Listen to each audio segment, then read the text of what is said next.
or is it different? Well, all addictions share in common a tendency to participate in one behavior repetitively and to avoid other aspects of life, to avoid things that may be painful or to avoid things that may be challenging, and kind of take comfort in this sort of familiar pattern that they repeat over and over. So, a symptom, how would you know if you have an addiction to Facebook? How would you know? Well, once you're in an addictive cycle, there's a tendency to be doing that behavior, whether it's Facebook or anything else, to the exclusion of other things that you need to be doing. Also to the exclusion of things that you used to enjoy doing. So you find yourself doing less of other hobbies or spending time with friends or family to be on Facebook or on some other behavior or some other pattern that you're in. People will usually tell you that you're doing that too much. And you'll sort of be in denial. Oh no, it's not a problem, and I can stop if I want, or I can reduce if I want. Sometimes with behavioral problems, people do start to realize that they're doing this more than they would like to, or more than is good for them, and they'll make attempts to stop, and they'll have temporary success, and then fall back into the pattern again.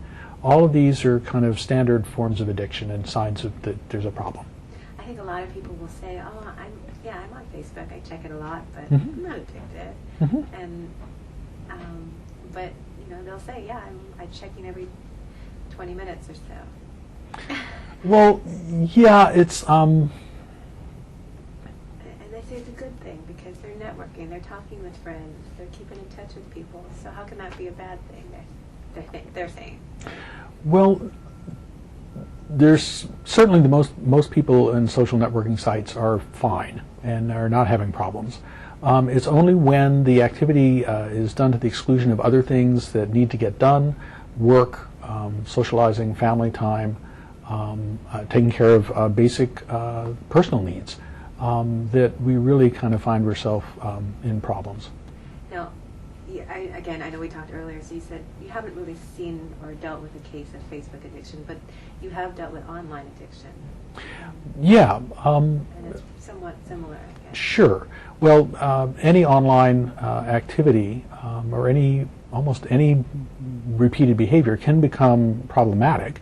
Other online addictions tend to be more centered on either gambling or pornography. Some people become quite dependent on chat rooms as their only source of social engagement, and would prefer to be online interacting with people that they really don't know as opposed to out there in the world living their life. And those are more common problems of internet addictions. And you were saying too that this is more of a generational kind of addiction too. You're seeing a lot of younger people that would have this as opposed to older. Yeah, well, the social networking sites had started with the younger generation, and for many people in their 20s, to have a Facebook page or a MySpace page or some other networking site is just as normal as for us to be interacting on a telephone. Although more recently, more mature adults are getting much more involved in Facebook and some others, and are finding it quite useful. Okay, so you're thinking that there might actually be a lot more cases out there than we might think. Well, I think in terms of people having problems in terms of people having problems with Facebook or other social networking sites as addictive, some things to look out for is if they are not having much other social activity, if they're avoiding friends or they're not really making friends or having social interactions in the real world, that might indicate a problem.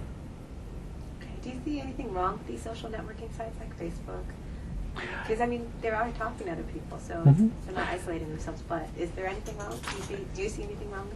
I don't see anything fundamentally wrong with social networking sites. They're another way of communicating. They're another way of expressing ourselves. Certainly, there's certain advantages of being in communication with people who are far away, friends and family who live on the mainland or in other countries. And it's a very, very convenient way to be in touch. For many people, it's a more superficial form of interaction. And while there's nothing inherently wrong with that, it doesn't really replace, it should only augment the friendships that we have in real life. Good point. I just said that. Okay.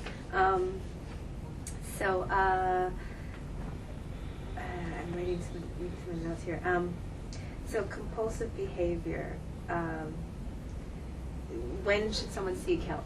When do you think they should seek help? As with any other kinds of compulsive behavior or addictions, when people are having trouble stopping, when they're no longer enjoying it, but they feel like they have little choice, when they're doing this behavior to substitute or it's interfering with work, family, friends, and they're having trouble stopping on their own, that's a time to seek help.